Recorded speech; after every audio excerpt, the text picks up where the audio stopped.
Hey, deserving listeners, 90 Day Fiancé. Let's watch. This is a bigger decision than coming to America.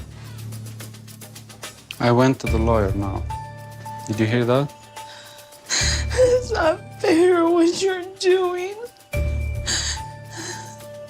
Waiting till the day of the wedding to decide. True, he probably should have investigated this earlier. However, she lied by omission by not telling him about her true financial situation. And she admitted to that. He's alluding to other deceptions that she committed as well. I don't know if that's accurate, but if she had given him the full picture before he came, then he could have made a decision a long time ago, but she did not do that until rather recently. And so now he's scrambling to figure out what's going on. Now, I think what she hoped would happen is that he would say, well, I love you anyway, and let's get through this. That isn't seemingly what's happening, at least his attitude right now. She's very hurt by that, makes total sense. But I don't know. I wonder if... So there's this question as to whether or not he truly loves her. Now, what does that mean? What would we be hoping for Danielle's sake? That he has affection for her, that he wants to spend the rest of his life with her, that he prefers her over other people, you know. I don't know if we have a lot of evidence of that. They don't show it, maybe behind the scenes, and also his religion prevents him from doing certain things until they're married. So, I don't know. Let's see what happens. Went to the lawyer now. Did you hear that? It's not fair what you're doing. Waiting till the day of the wedding. And once again, observationally, I will say her demeanor is that of a child. It makes sense that she's upset. Crying, I would expect. Being upset, I would expect from anyone. But the vibe of the expression is that of a child. That of maybe even like a 3-year-old or something. And I wonder about the traumas that she's been through. So what would an adult look like? Someone who didn't regress when they were under stress. They might cry and be upset and say, I don't understand what's happening right now. I feel like you don't love me. I feel like you're just in it for the money or something, because I apologize for lying to you about the money, but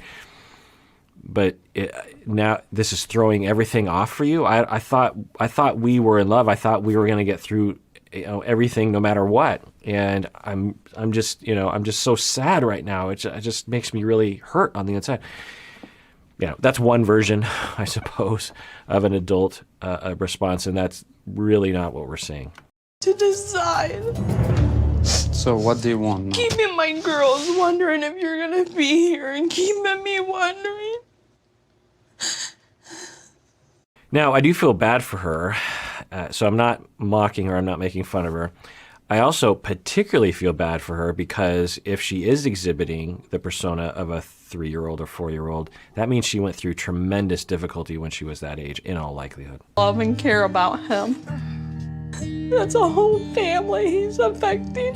So I wanted to talk with you guys to see how you're feeling about what's happened this past week. Do you think he has a right to be mad? Yikes. Okay. So for Danielle, she says that they got married and then they had their electricity turned off, and Mohamed got upset and left. I don't know where he would have gone. I don't know where he could have gone, honestly, in the States. Did he go back home? I wouldn't imagine that happened, but he left. We don't know why he left. We could imagine that he is upset about the finances, but I wonder if she also lied to him, because she has done that in the past about finances as a way of trying to retain him.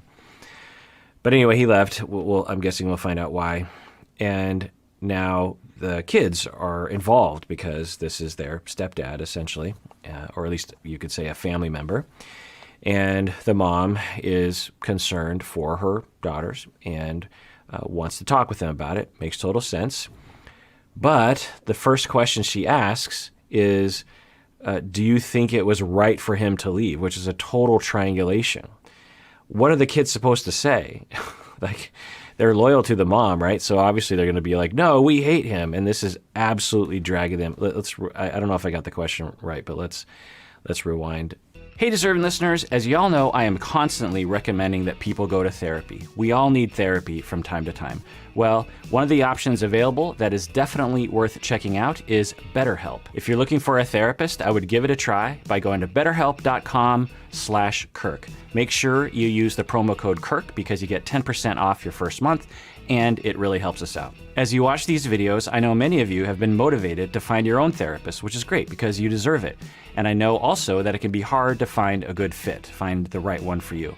Well, one of the options available in terms of your shopping is to go to betterhelp.com/Kirk. I've been told you can start communicating with your therapist in under 24 hours. You can message your counselor at any time. Plus, you can schedule weekly video or phone sessions. I've also been told that it's often less expensive than in-person therapy, and you should know that this service is available to clients worldwide. So go to betterhelp.com/Kirk to get 10% off your first month today. What's happened this past week? Do you think he has a right to be mad? He's allowed to be upset, but it's not fair that he gets to run off. All of us have to deal with it, but he can't. It's like he's weak. I have hope that it's only because of all the bills, the money, and Okay, so maybe I had it a little bit wrong. The tone of the question might have been a little bit more open-ended. I think, the daughters are on the older side of the child spectrum where maybe they're able to handle this sort of thing. But best case scenario, usually you would come to the kids and you would tell them, look, Mohamed moved out. Me and him are having some conflict. It's not a big deal.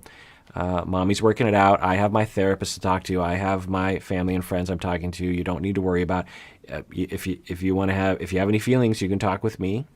But I'll let you know when something changes. I'm trying to find him. I'm trying to talk with him. And would you like to talk about it? And it's mostly a one-way directional. You gave them enough information so that it's not crazy making to them, and then you listen to them. So maybe this is what's happening. Maybe I jumped in too soon. Let's see how the rest of this conversation goes. Because the point is that you don't want to create a situation where the kid feels responsible or that the kid is absorbing too much information that they cannot handle because they are children. The oldest daughter, I think it's the oldest one with the short hair, she seems to be the most mature, given her age or something. And it's tempting to look at a child like that and say, well, they can handle it. And maybe they can. But a lot of kids will be forced to grow up fast, even though there's a part of them that is deeply wants to be a child still. And even though they might see, like a good example is Tiffany and Ronald with, what's the kid's name? Daniel. When we first met him, I think he was like 10 years old and he seemed like he was 35. So just because Daniel comes across like he's old, I think we all understand that doesn't mean that we should treat him like he is old. I don't care if he comes or goes. If my mom asked me what she should do, I would just tell her, give him a week, and if he doesn't come back, just let him go. I feel like his plan was to get married and then leave and just live somewhere else, do whatever he wants, really. He just needed her to, get here. Often, the family members will accuse the person coming to the States of just that. And often, I am skeptical about that accusation, like with Zied, for example, other people like that. But in this situation, it really is a question mark. I don't want to think ill of Mohamed, but it really is a question mark. You have to prepare for that reality. If he's decided, I did not sign up for this, I'm done. I want him here. I need him here. He makes me a better person.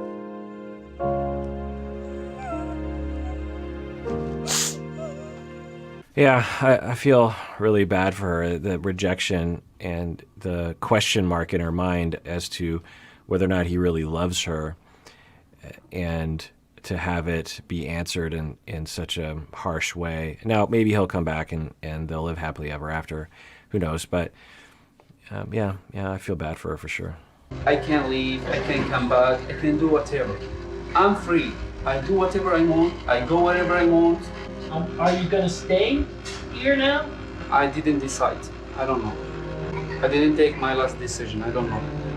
I want to stop everything. It doesn't matter. It's enough. What's happened to me, it's enough. Interesting. So I think what he's saying, so he just got back 20 minutes ago, and I think what he's saying is, I don't want to be filmed anymore. So what's done is done. And I wonder if he thought, well, we got married, so film crews go away and I'll never have to see them again. That seems to be the attitude. We still haven't heard as to why he left for, I think, like 2.5 weeks. And but he is saying he doesn't know what he's going to do. He is still thinking as to whether or not he wants to stay in the United States and stay married. All right, well, that does it for that episode. Everyone out there, please take care of yourself because you deserve it. You really, really do.